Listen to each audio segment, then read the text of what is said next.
Hey, I'm Luis. And I'm Luis. You're listening to the Content is Profit podcast. And we spent the last 4 years learning the strategies and techniques from some of the top marketers in the world on how to create content that turns into profit. If you'd like to learn how to turn that content into profit, just go to contentisprofit.com. There's a small surprise in there for you. Go take it. Yeah. And today, legendary guest and legendary topic. How to solve problems and drive revenue like a ninja. Wow. Behind camera, you were trying to make a joke. I think that, you know, for those watching related, the live behind the scenes, but they will hopefully understand. Before we get started, Fonzie, do we have a sponsor today? Whoa, thank you for asking. And You're indeed welcome. we do. Say what? Today's sponsor is your own, the Biz Bros. Woo! Let's go. We sponsor our own episodes. And today's sponsor That's so smart. is the program Content Momentum. That's right. And you might be asking yourself, what is that? Well, if you produce a long form piece of content just like this one that you're listening to or watching, and you want to turn it into value-packed bite-sized assets, so then you can send them like little minions into social media to amplify your contribution and get yourself some new clients, then we want to help you out. That's right, Please slide into the DMs at BizBrosCo on Facebook, on Instagram, whatever you want. Yeah. We are in there. Don't forget to subscribe. Smash that subscribe button so you know when those episodes are on your phone every Tuesday, Thursdays, and Saturdays. And don't forget to follow us on social media at BizBrosCo, like Fonzie just mentioned. That is right. And if you find this episode impactful, please, or only ask, is for you to share with somebody. We never know who we can impact, whose life we can change with today's message and today's guest. Right. So please share it and don't forget to give us a 5-star review. Thank you. Oh, so beautiful. Okay, legendary guest alert. Today we have e-commerce royalty in the Content is Profit house. We first connected with him on Clubhouse, and we managed to get him on the show thanks to the one and only Bart Miller, episode 56. Go check him out. That is true. We all should have worn a cowboy hat in today's honor, just for Bart. Either way, today's guest is a business catalyst. He is one of those entrepreneurs that move fast and is lethal, and he does at what he does. We could even say he is a ninja. I see what you did there, Fonzie. Good stuff. Okay, and you're right. Today's guest has built 176 new Shopify sites in 9 months. And he has a radio show since 2011 in which he has interviewed entrepreneurs such as Tim Ferriss and Neil Patel. Not to mention that he is a record holder. On what? I have no idea. We'll definitely have to ask him as soon as we start the show. I know, I'm so curious. And I think it's so epic that he had, Tim Ferriss, Neil Patel, and he's been publishing since 2011. How epic is that? I'm so pumped up. Yeah. Please welcome host of the Biz Ninja Entrepreneur Radio, amazing father of 4, and the Biz Ninja himself, Tyler Jorgenson. I'm loving the hype, man. This is amazing. Let's go. Killing it. Dude, Tyler. I was afraid we weren't going to be able to find you. We were hiding in the shadows like a ninja or something like that, But He's still working that joke. Him sneaking out. I know. Is that joke worth it, Tyler? I'm just saying. It's interesting. I started using the Biz Ninja term back in 2011 when I started my radio show. And I feel like since then everyone's become like they've really used the ninja term, so we still hang on to it. We're still one of the early ninjas. I love it. That's I know. pretty cool. But I actually Googled it up. I put define ninja in Google, and the informal definition is a person who excels in a particular skill or activity. It makes total sense, Tyler, after looking at your story and all the things that you have done and created. You are definitely a ninja, man. You are a contemporary ninja, I guess. Contemporary ninja, I like that. Yes, dude, Tyler. Since I was not familiar with your show, with your radio show. You've had amazing people in there.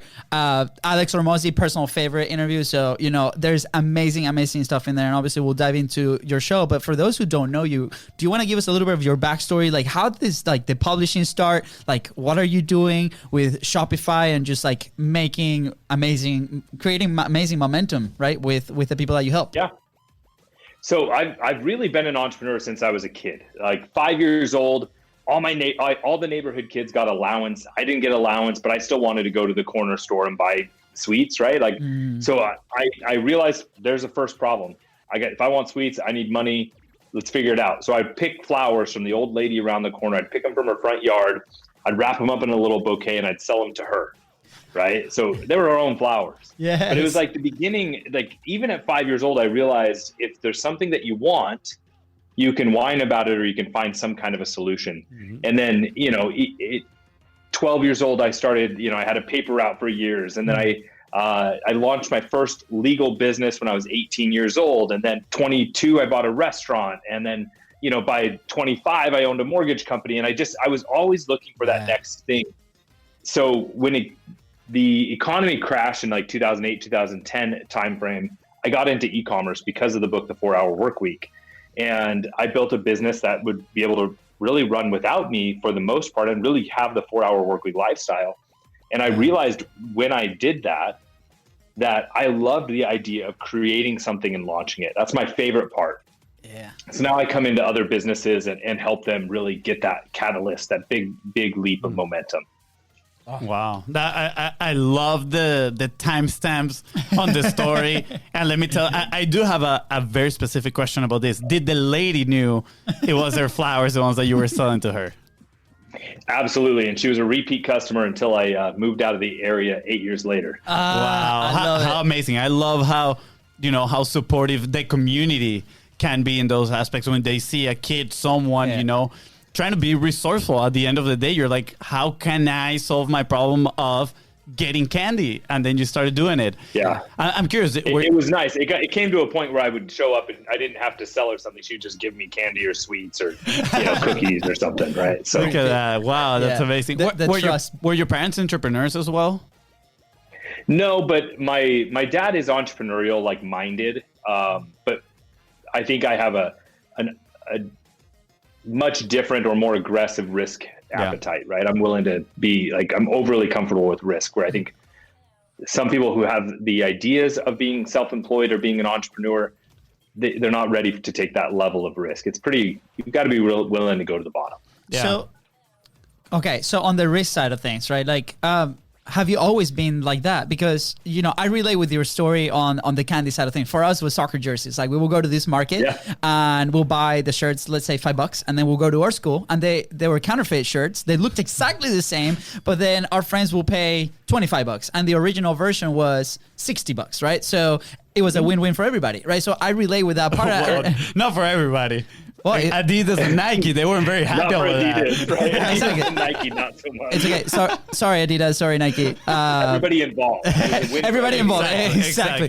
Good. Yeah. Thank you guys for putting me in my place. Anyways, but I relate with that, right? Because it came out of the need because our parents weren't like, we're not giving you money. Go figure it out, right? And that was the solution. And then we sold also these CDs with mixed music. We will burn the CD and sell in store with the mixes and stuff like that. So I relate with that side of things. But risk on our case, or at least in my case, I don't know, Fonzie, but it has never been that thing because for us, the North was always soccer. And then we kind of took the athlete side of things. We were D1 soccer players and we were in Europe as well. And now we kind of brought some of that into the entrepreneurial journey in the last 5 years. But risk was never I was always kind of scared of it, right? For you, were you always let's do it, right? I don't really, what was your journey there? So yeah, I think that's a really good question. So I'm a family man. I've got 4 kids and a family, and so risk is different. I think at different stages of life. So when I was 18 and I started my first retail company selling snowboards, it was really moderate risk. It wasn't aggressive risk. I would. I had a list of suppliers and somebody would pick out their first choice and second choice. Mm-hmm. Then I would go to my supplier and buy it. I floated the client's money, really, really low risk, right? Yeah.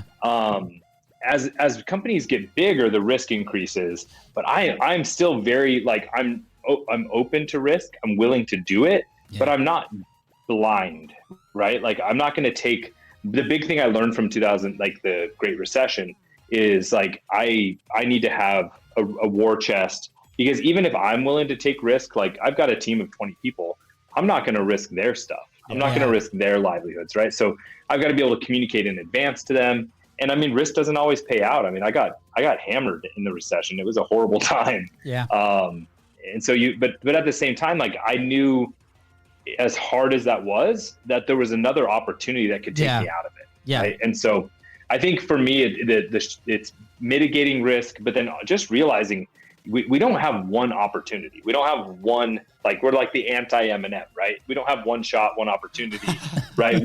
There's a lot of things coming our way, and it really comes down to like, okay, that one didn't work, or I did that one wrong and I didn't get the results I wanted. Yeah. Learn and move to the next thing. Yeah. Well, I love that. First, I'm gonna start using the anti-M&M. I don't know if I said his name right. I say M&M like the chocolates, but we all know we're talking about the rapper here. Don't worry, Tyler. I will definitely say I learned that from you. But from that, what you just shared with us, I have two specific questions. Right. The first one is, in your eyes, what is aggressive risk, right, for entrepreneurs? Whether should they avoid it? Obviously, it depends. It's a little subjective, I feel, on people's situation. And you know, for example, I don't have a family of my own. I don't have kids like my brother. So probably I'm your family. So probably Okay, I could take a little bit of more risk, right, on that side. And then Sure. The other one is, how do you, that mindset on looking on opportunities? How do you keep your eyes open, and instead of so I feel like a lot of people just go on like, this is my path, like I can only do this, instead of where are the problems that I can probably solve and help people in here? So there's a couple things to unpack there. And I think one of them is like, how do you pursue opportunities? And, you mentioned Alex Hormozi earlier. He's a friend of mine, and he and I were talking once. And right before he launched, he really leaned in hard to gym launch and what he's doing now.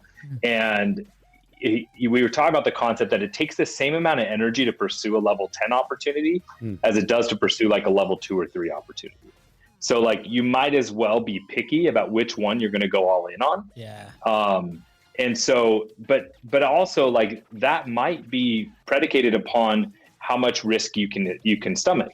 So like, at the time, he and Layla weren't married. He didn't have kids. Like, he could take a higher level of risk than I could take as a father of 4 who, had different things. Now, it doesn't mean, that's not an excuse to not play big, but it means we're playing with a different deck, right? And that's okay. We have different hands to play.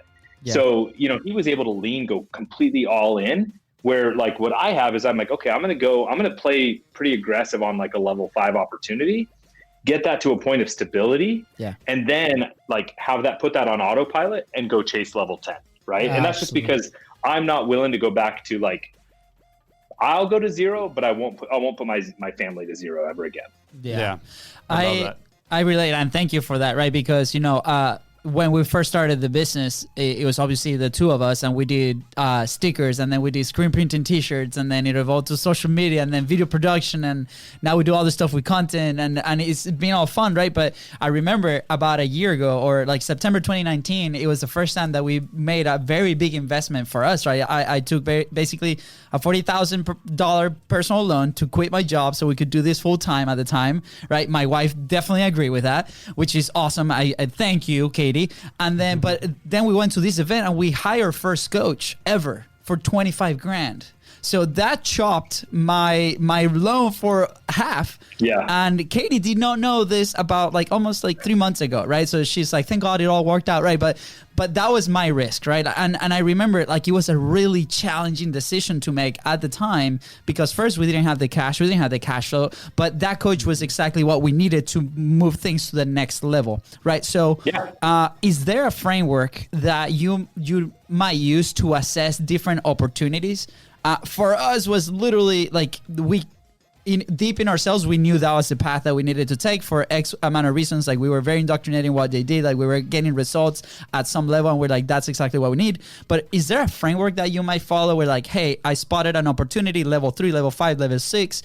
Should I run it through this framework? If it, comes out great, I take it. Or is it just by feeling? I mean, a little bit of a framework. I think what's like when you're referring to like whether or not to work with a coach or whether or not who to hire, I don't look at those as necessarily business opportunities as much as just strategic moves within the opportunity, right? Your opportunity was the business that you're pursuing, right? And then you had strategic decisions of how to move within that.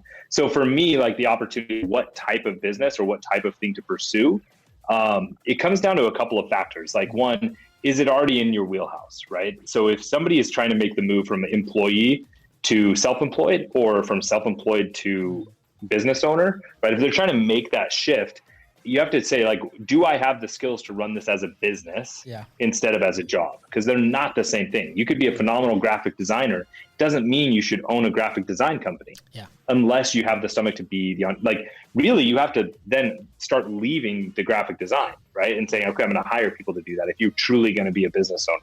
So kind of like step one is, do you have the chops to do the job or the business you're trying to pursue?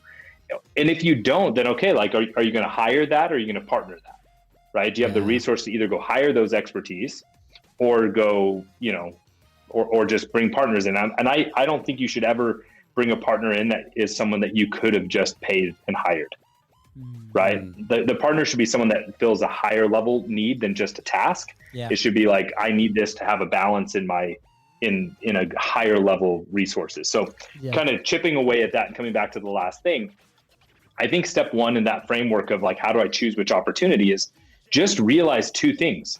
There's not just one opportunity, and it's okay to pursue an opportunity and then abandon it. So like, I'm a big believer of like, start. Just don't waste time in getting the first like brick laid in down the road, right? Just get it started, but then be super honest with yourself and maybe set up like several gates. Like, okay, I'm going to pursue this up until I get my first sale. And then I'm going to reevaluate if I'm enjoying it. Because you may not, you may realize like, this was a grass is greener situation. I don't actually enjoy this business. And then another one would be like, okay, so typically what we do in e-commerce is we say, the first gate is the first sale. That's not your mom or your sister or your friend, right? Like the first stranger that buys from you, then getting to $1,000 a day in sales. And then, then getting to like 100 grand, like 6 figures plus a month. Beyond that, it comes down to just how aggressive you're going to be. So each of those gates, like, it's also okay to look back on the business and say, does this suck? Like, do I like this? So, and that can either be a shift of the business or a shift of how you're running it.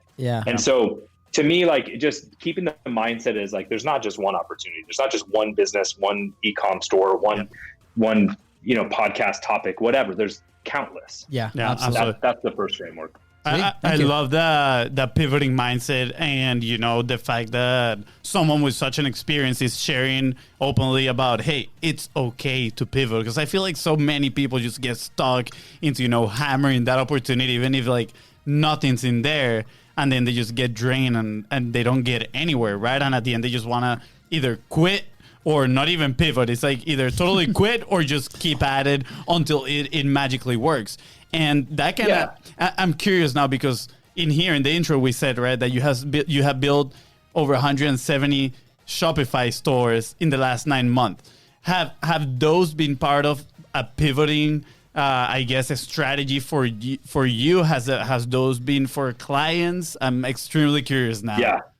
That specific project was something that I worked on with a team for an investment firm. And so my job in that was to come up with the idea, the domain, the branding, the build out, and then the first batch of products. And then I would hand it over to our marketing team. Wow.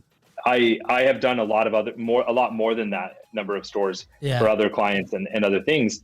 And then I've also I've sold 5 of my own brands, and I'm constantly looking at new ones to launch. And so right now, like what I did for the last year is I said, hey, I'm not going to launch anything. We're going to focus on our agency where we help other people scale their e-com brands. For all of 2020, 2021, we'll start looking at opportunities again. So I'm right at this point where we're starting to evaluate, okay, I could pursue this product and brand, or I could maybe do this one, or maybe, you know what, neither of these are big enough play. We'll just wait, like no rush.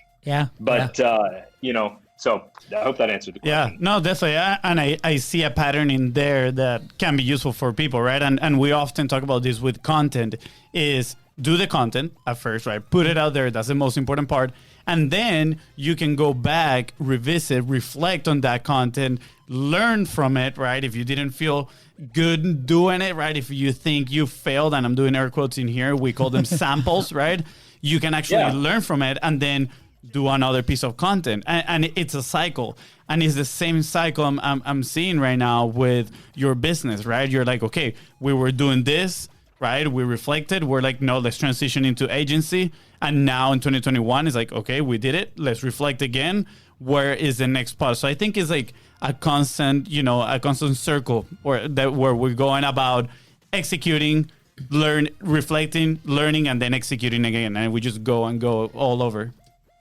Yeah, maybe. Cool, totally agree. no, I like it. Now, in my head, I'm going. So, Tyler, so you know where my head is at. Like the last probably 3 weeks is been around framework, right? Because we on ourselves, like what we execute for our clients and what we do for us and for the show, it's a framework on how we thought the content should be produced because we didn't have time, right? Like to execute to the point that when we first started selling it about 2 years ago, we had a meeting with a bunch of business owners and they're like, "Where's your stuff?" Right? And we're like, gut punch, right? And right now I would say, athletic was a Olympic medalist, right? That they have their coaches and we can execute for you and here are the results. But that comment like felt really real at the time because I wasn't doing it, right? Like I didn't feel like I had the experience and the confidence to potentially do that, right?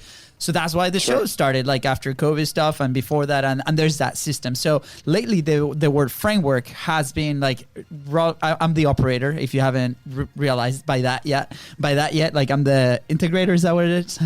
Yeah, I'm the dreamer. Fonzie's the dreamer, right? Here. So it's like he comes up with the awesome ideas, and then I'm like, okay, how can we execute this consistently, right, with a team or ourselves, or what's the thing, right? So has that for like on the framework side for you? Like on your show or on your business, I see there's a pattern there. Did you identify that from the very beginning, or how was your experience learning that lesson? If you actually learned that lesson, or was it just natural to you? And are you talking about kind of that general like feedback loop that we just talked? Is that the framework? Sure. I think it came from my desire to I love starting. And for a long time, I thought I need to go fix this weakness of that I'm not as good at running, right? I'm not as good at building things so I'm really good at taking a business to like the first $1 million, right? 0 to 100 grand a month. That's my sweet spot. Or if a business is stuck at like 30, 40, 50, okay, like how can we move it fast? And I've worked in a lot of industries. And so there's not many industries I can't help make that solution. And I used to see it as a weakness. And then I finally just said, you know what? No, like that's actually like my superpowers. There's so many people that suck at starting. They can't even get that. They're like, they'll be talking about starting an e-com store for years. And I'm like, you should have tried like 5 by now, but they can't even start. Yeah. So for like, really like that framework came in from me just accepting where my strengths are. So like you recognizing you're an implementer and you're a dreamer, like, and being okay that you don't have every strength. Yeah. That was the biggest thing for me. Yeah. Like, I'm like, no, I'm good at starting. So I'm going to hire an implementer and I'm going to hire an operations person. I'm going to hire, and I'm going to bring a team around me. Yeah. So I can do what I'm good at. I love just relationships. I love connecting. I love starting. I love having the ideas. And then, if the team gets stuck, I'm really good about, okay, here's how we're going to get unstuck. But then I'm going to trust them to do their job and just get the stuff done. Yeah. So it's not a framework of complexity. It's a framework of simplicity of lean into what you're good at and be willing to change, be willing to pivot. I love this, Tyler. It actually reminds me of a story we heard about 0800 Got Junk. I don't know if you know about that company. I think one of the operators in that company, he these numbers, I don't remember the exact numbers, but let's say he grew the company from like 50 million to 100 million. And then he couldn't scale it past that. And they had to bring someone new. So the guy gave a talk where he was like, I was okay with it because I knew that was my power. Like, that is where I work the best, is when I grab companies in like the 50 million range and I can take them to 9 figures. And then they need somebody else that can do 9 figures and above, right? So they're all different skills for sure. Yeah. So I love you sharing this. Because in a sense, I feel like for me that was eye-opening, because I always thought if you have a business, you are, you ride it till you die, pretty much. Like you grow it until the end.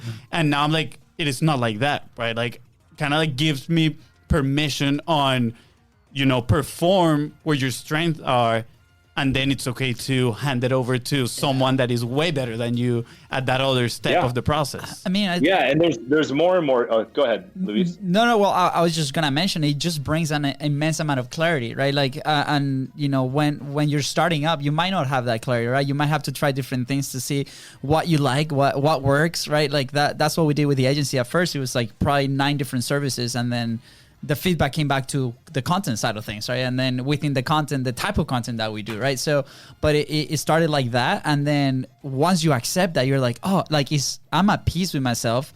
I have massive clarity who I help, right? And then it's so easy to have that conversation now because there's not going to be any friction inside of me. Hence, you know, the conversation is going to be great. So I just want to add that comment in there. Continue, Tyler, please. No, I mean, I think it's funny how often it comes down to just realizing a lot of the conversations we've had today come back to how a lot of times we want to apply the way that like the normal business world does things, right? So the normal career path, the normal, like get a job, work in that job, work up the ladder, right? But if you're going to be an entrepreneur, if you're going to be a business owner, it's different. Yeah. And the other way isn't bad, right? We need people to fill roles and do those things and thrive in that position. But if you're going to be an innovator, if you're going to be a creator, you've got to realize like you don't fit that mold. So stop applying those things over into your life. So it's like, okay, you grew a company and now you might realize you hate being a CEO or you hate being, the face of the company, right? There's no rule book. Like, just do what makes you feel most comfortable. Like remove the friction points, remove the things, lean into momentum and do it the way that works best for you. If that means, hey, I'm going to step out. I'm going to be the chairman of the board now of this company that I've built and I'm going to let somebody else run it on the day to day. Yeah. Cool. Do whatever makes sense. Do whatever fits. And then if that doesn't work, change it again. Because again, you don't have to stay married to one idea. Incredible. Yeah. You just said 3 of our favorite words. Remove the friction. We love those. I mean, those Smooth are operator. Yeah, those are so tied up to our story because of when we wanted to start publishing. Since we used to do videos for events and we have some of the equipment and we were used to watching, these awesomely produced YouTube videos. When we started, we're like, we need to look like that. Let's add as much friction as we can before we actually publish anything. So we never got anything done. And it got to a day that we're like, okay, we created an internal challenge, 45 Live, which, shameless plug, we are doing it for everybody that wants to join. We're going to start February 8th, where we went 45 days in a row, right, publishing. But the way to do it was to remove the friction. So we just went for Facebook Live for 45 days in a row. It was as simple as that, right? So, well, hold on. Okay. Fact check. I don't want to get into the whole story. Let's take a special timeout for a word from our sponsors. Where does somebody go to learn about your 45-day challenge? Yes, like slide into DMs at Base Roscoe on Instagram. You can go to go45.live, I believe, Fonzie, right? Is that? It's not on yet. It's not on yet, but it will be. So here's a quick parenthesis on that story. We're doing literally the just start. Just start on that because we've shared these stories so many times and people have been resonating because that's the thing. Like a lot of people add a lot of unnecessary friction at the very beginning before they start. Right? There is a reason, Tyler, we do the show live. And I don't think we've chatted about this, but the reason we do it live is so we can be accountable for doing it. And we're like, we have to do it. We told people that we were going to do it, so we have to do it, right? And so that's the reason we've done more than 140 episodes by now is because of that reason. And starting 45 Live, and the reason I scream fact check to Fonzie is because we said 45 days, but guess what? Guess how long we lasted? Like, this is a cool question. This is a good question. So you're supposed to do it every day for 45 days? Yeah. Yes. How long did you last? I don't know. We lasted 15 days. 135. Well, thank you. You have been the most optimistic answer out there in the world. Some people say you. like 3 days. Yeah. But, it comes also, I understand where that is coming from because you are consistent with your content, right? Like you are more than 300 episodes in. You do it like almost every single day, right? You're out there sharing your message. Mm-hmm. For us, it was 15 days, but because we got results, we actually got like a massive sell out of it through a connection, and then we were implementing, and then we told ourselves that we were busy to not do it, and then we did season 2, and that's why the story kind of resonates, and now we're doing season 3 and see what's up, and people are joining, and it's going to be incredible. So thank you for allowing us to shameless plug this story.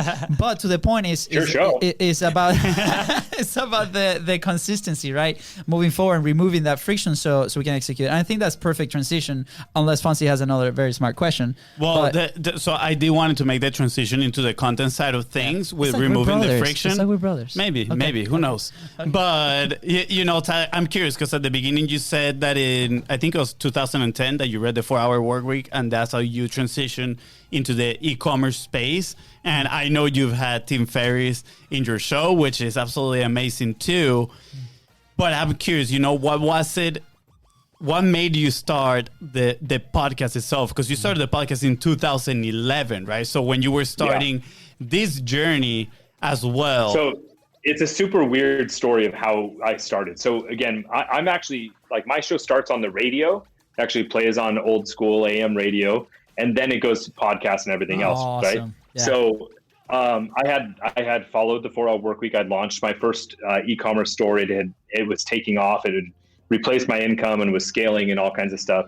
So one of the things that Tim Ferriss does is say, like, in the 4-Hour Workweek, he goes through like, hey, here's how to get more media, you know, contact radio stations and television and see if you can buy remnant, like unsold inventory at the last minute. Yeah. So I'm like, cool, I'll just call up all the local stations and see if I can get it. And so I ended on the phone with the owner of one of the local stations, and I told him what I was looking for, and he started asking questions, and he's like, man, this is amazing. Like, this is really, and so he like threw me on somebody else's show as a guest.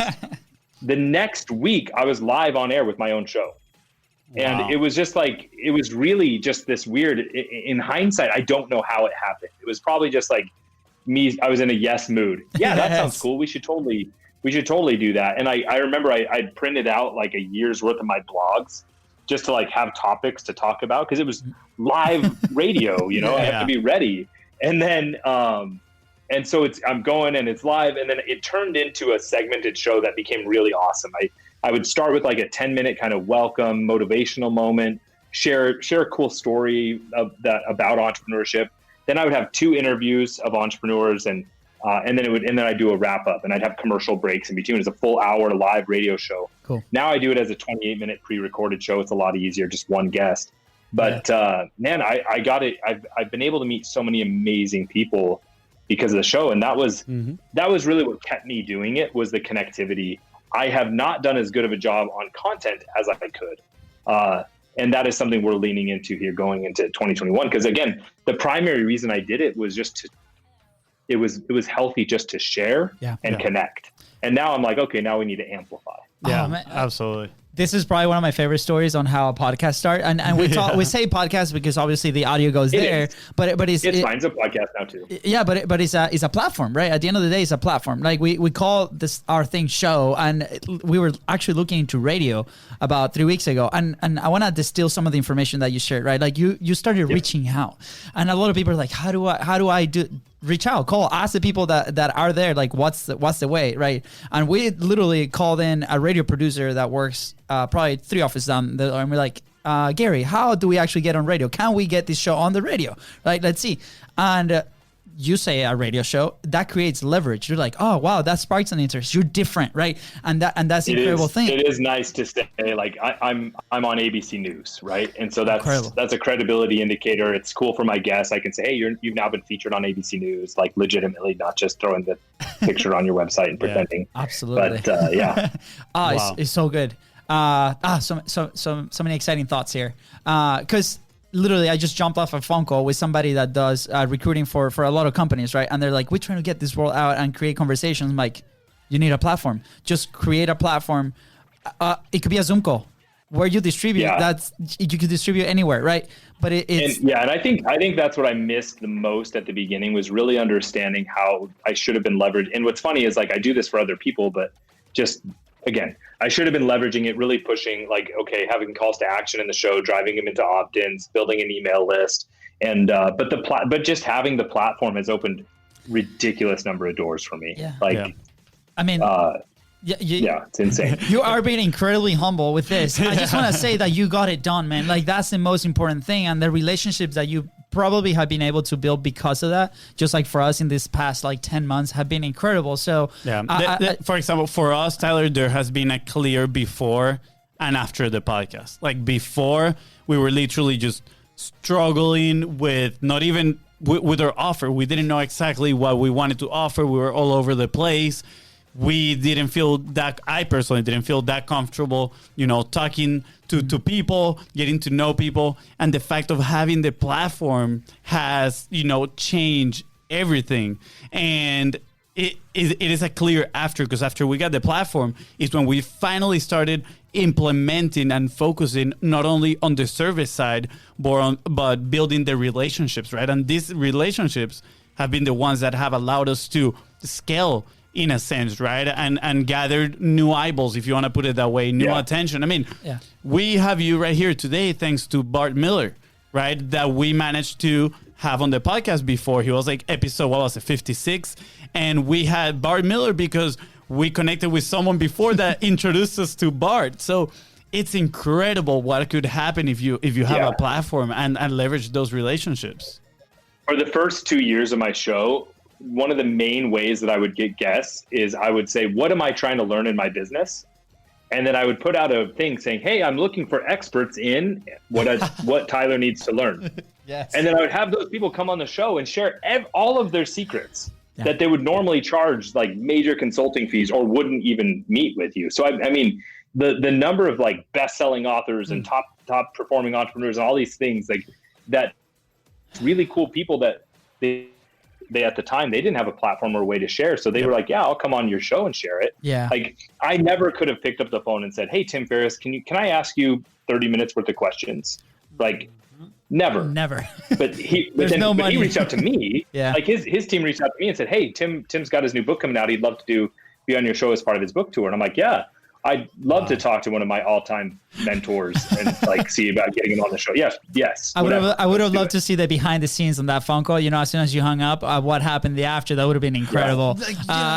Yeah. Well, the random curveball in it is about a week before I had gotten a cease and desist from his legal team. But totally unrelated. Like, my other business was doing something, like we were getting a cookbook made, and he was. So we were using a term that he used in one of his like blog posts, and then he was coming out with the 4-Hour Chef, which was starting to use some of his own terms. So they were just doing their IP protection, right? They were just doing normal stuff. But like the timing and the irony of like, hey, cease and desist, and hey, we'd love to be on your show, and I'm like, okay, two worlds, separate. Such a contradicting image in there. It's like, which one do I go? But I bet it was amazing. And what year did you interview him? I think that was 2013. So about 2 years after, like 3 years after reading his book, 2 years after you started your podcast, you get the chance to connect with him. Wow, that is amazing. Yeah, I mean, for us, it was very similar with Todd Brown. Cool. Yeah, and he was episode 40, right? And he's probably gonna come back a second time, and so many people, right? Like, what's the opportunity to be able to have that conversation with people like him, people like you, right? And I think that shows the power of that platform. And then what you do after, right? It can tie down to your personal lives on the relationship side. It could tie down to the business side if there's a mutual beneficial opportunity there for everybody involved. So there's so much there to unpack, and I highly encourage people to start, putting their message out there. Like, remove the friction. Like we talked with Tyler here, he does it very well in his business. He identifies exactly what he's really good at. He's willing to take risks, right? And these are all the things that we talk about content and to put it out there, right? Like, there's a reason we use certain tools to remove the friction. Like, that's why we use StreamYard. It's very simple to use. We were trying Ecamm Live earlier and it did not work. Yep. So we're like, let's go back to StreamYard, right? Like, remove the friction for execution. Yeah. I do have a question that just popped in my head, right? Because again, we were talking about how this past year you focus in your agency side of things, and your superpower is going from 0 to 100K per month, right? Of course, you are more into the e-commerce side of things, but I'm guessing with the agency, you have, a lot of input from a lot of people that you're helping out. What is, the biggest challenge maybe that is holding someone from going from 0 to 100K per month, right? And again, I'm going off the topic too of what does Luis wants to learn here? And now I'm like, I do want to learn that. Yeah. So if I had to like ascribe a percentage, I would say like, okay, 70% of the time it's the entrepreneur's mindset, right? And that could be a limiting belief or a false ego, right? Like I'm not willing to learn because I don't want anyone to know that I don't already know this. It's like, well, if you want to go from A to B, like you've got to admit you've never been to B yet. Yeah. And so why don't you talk to someone that's already been there and like and have some humility. Yep. So or the limiting belief of I'm not capable. I don't know how to do it. Right. I would say that double-edged sword of mindset is probably the biggest two factors. And then even sometimes there's people who are humble, they're open-minded, they're ready to learn, and they just haven't been able to find the skill or the person or the connectivity yet. That's just circumstance. And sometimes the reality is not everyone is getting the same opportunities, right? Yeah. Some people are born next to a guy who can be their mentor and they meet him and they know him and they're going to move faster. And that's just the reality of circumstance. Yeah. And then the very last thing I would say that holds people back is just the fear of taking action. Like they just aren't doing it. And so you look at a lot of businesses that say they want to grow, but then you ask them, well, what are they doing to grow? And they're like, nothing. Yeah. And it's like, well, then you don't want to grow. You want the results, but you don't want to go through the pain of getting there. I mean, you guys are athletes, right? It's like, hey, you're not gonna become like a top scoring striker if you never train. Yeah. Right. So like you got to go get on the pitch and train. Absolutely. First of all, I appreciate you putting it in soccer terms. That means a lot, Tyler. Yes. But yeah. I was an athlete right now. I'm more like the ball. So I'm about to roll down the field instead of like running on the field. But that's okay. It serves as motivation for me. You know, people that follow us know the story. It's okay. We don't have to go there. We need to get him active, Tyler. You could be big and popular like Barca and about to go bankrupt. So. Yeah, I don't remind me. That's my team, man. Come on. I love how don't talk about Arsenal. Yeah, this is gonna be another episode. Part 2 soccer. The sports section of it. I love it. So Tyler, how do you? Okay, I love it. I love the mindset. I especially love the ego side of it. I think we're so tied to that. And personally, I think people are starting to realize more, and there's been more conversations about that. I do think there's a lot of resistance into that because a lot of people that start from zero, I feel they have the belief that it's all about tactics and strategies, right? And honestly, like, that was me, honestly. And I'm sure my brother, a little bit less than me probably, but 4 years ago when we were starting and we had the sticker company and the t-shirt company, and then we started the digital marketing agency, I was like, what are the strategies to make all these sales? How can I sit in the couch eating chips in my underwear and make a bunch of money, right? And it turns out it's definitely not like that. Now I'd like to talk more about principles, right? These principles of success. And definitely the mindset comes into those principles. What have you noticed that have been those principles for you inside of your business that have guided you to where you are right now? In the end, bad traffic will convert if the offer is great. Amazing traffic won't convert on a crappy offer. So in the end, you have to make something or provide a service that people actually want. That's number one. Make something amazing. Quit doing crappy stuff. Like, make whatever you're doing amazing. Start there. And then work backwards about, okay, now how do I get this in front of the people that need to see it? Yeah. And that can be done a million different ways. But like, I think sometimes people are like, and I made the mistake early on in my e-com business. I need more traffic. And I'm like, man, what if I could just double my conversions? Like, I'm already getting people to the site. What if I just made the product better? Like, what if I made the experience better? What if I had people buying again because it was such a great experience, right? And I think sometimes people skip that. And they're just like, I need traffic. I just need Facebook needs to send me all their traffic. And I'm like, well, they may not let you even run an ad on their platform. So make sure the product's good enough that wherever you do get traffic from, it's going to be good. Absolutely. I want to relay that to content because in here, when we're creating content, that is the offer, right? This is a product. And a lot of people, our perception was that if the production was amazing, we had a quality piece of content. And that couldn't be farther from the truth. Like, I'm sure a lot of people have been victims in here of watching this amazingly produced video that lasts maybe 8 minutes, and a minute in, you're like, oh, I'm done with it. Like, next video, I don't really care about it. And it's because it didn't matter that the sound quality was good, that the color lighting was right. It didn't matter because the person was saying garbage. Yeah, absolutely. Yep. And that's what happened to us at first. We're like, we just need that quality, was that exterior thing.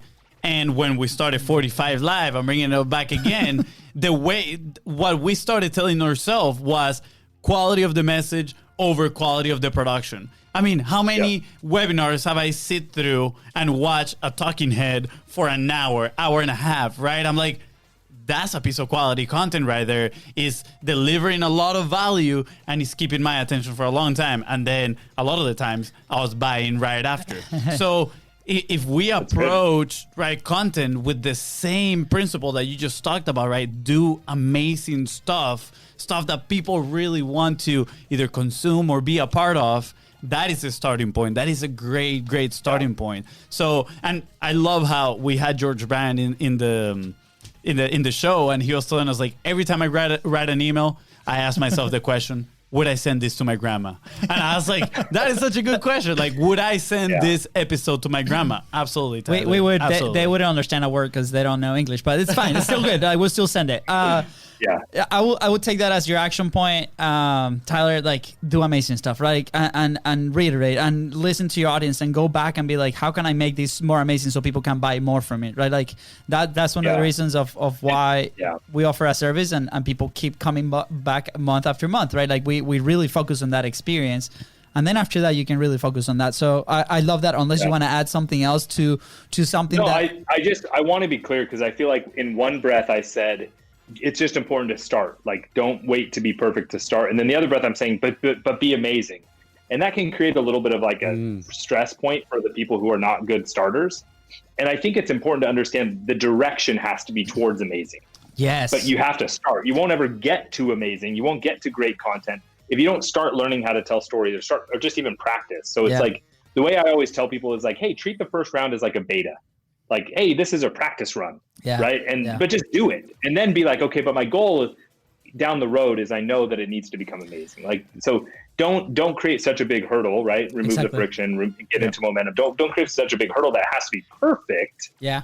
But just know that it can't. Like, you might suck at your message, like you might suck at the delivery of the story, but the message and the intention has to be amazing. Yeah. Thanks for clarifying that. I mean, you would have seen the first episodes that we did. It was literally in that corner right there with like this little table, and it was just the camera in our faces. Obviously, the show has evolved and it will continue to evolve. But if we didn't do that, then we would not have a show, right? Or do the awesome things and the connections that we have now. So actually, with our second guest, we had like so many technical issues. It was so bad, but we're still doing it. And I still to this day don't know how that guest thank you, Marley, throughout the conversation with us. It was amazing. Before you deliver the final ninja question, Tyler, I'm curious, do you have any specific or favorite questions that you ask your guests when you have them on your show?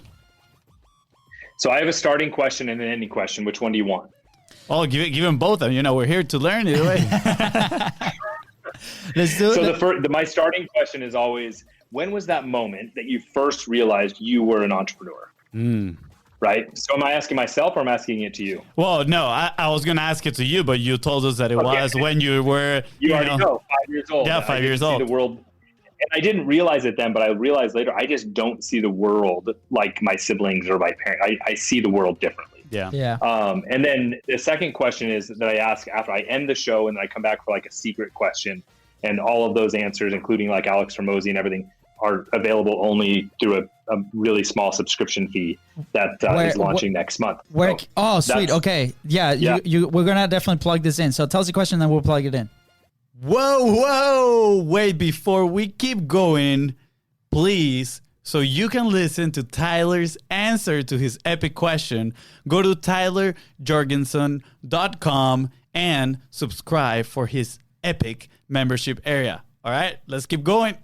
I love it, Tyler. And you know what? You know what I'm thinking? I'm thinking that we should actually cut this part off right here, and I'm gonna put in a segment. Guys, if you want to hear Tyler's answer to this question, you should go to, and then Tyler, where should they go? Where are we sending them? Yeah, so it'll be from tylerjorgenson.com. I'll have a place there where people can sign up and get all of those secret questions from about over 150 guests. Wow. Oh, that's gonna be That's so amazing. Well, like we said here on the show, so juicy, so good. There we go. Okay. So juicy. I like it. Let's go. So Tyler, I'm gonna do that. I'm actually gonna chop your question and I'm gonna send it to you so you can put it in there. I mean, it's still here in Facebook Live for those that are willing to come in here, dig into the archives and check it out. But we'll do that for the podcast. It'll be fun. Tyler, last question. This is our last question. Is where will you be if you did not publish? I wouldn't be doing this kind of cool stuff because you never would. I wouldn't have connected with you and that sort of thing. I think the biggest impact that publishing has done for me is consistently help me find my voice. Right? Like it's having conversations like this where you say something that gives yourself chills. You're like, oh crap. That's like one of my banner moments. Like I need to say that more and communicate that more. And so I think that's one of the reasons I like Clubhouse. I think a lot of people that don't have their own platforms get on stage and practice. Yes. And you've got to get your reps in if you want to figure out you got to find your voice. Absolutely. So I think that's the big thing. It's helped me. Wow. Thank you so much for that answer. It's exactly the same effect that it's been having on us. Are you sleeping? Are you sleeping with Clubhouse? Are you able to sleep? I recently have I've minimized my notifications. I even turned them off for a week because I love it, but there's a lot going on. And so it's not my highest priority, but you gotta, in your life, right? You got to define what you need and eliminate things that don't support. Be deliberate. Beautiful. Right? Yeah. Take action, execute, remove friction and continue to do it. Tyler, thank you so much for your time, your amazing answers and a great conversation. I hope it was great for you too. Anything that you want to add that we might have missed? No, my big call to action right now, it's 2021 going into this year. Just realize whatever it is that you want to achieve, know that that's possible and more. Go after it. Chase your dreams. Be crazy. Don't be afraid of risk. Attack it. Yeah. All right, guys. On that note, thank you so much. Thank you so much for tuning into the Content Profit Podcast. Go ahead and subscribe. Smash that subscribe button and follow us on social media at BizBrosCo. That is right. And if you find this episode impactful and you want to be a ninja just like Tyler, please don't forget to share it and leave a 5-star review. Thank you. Bye, guys.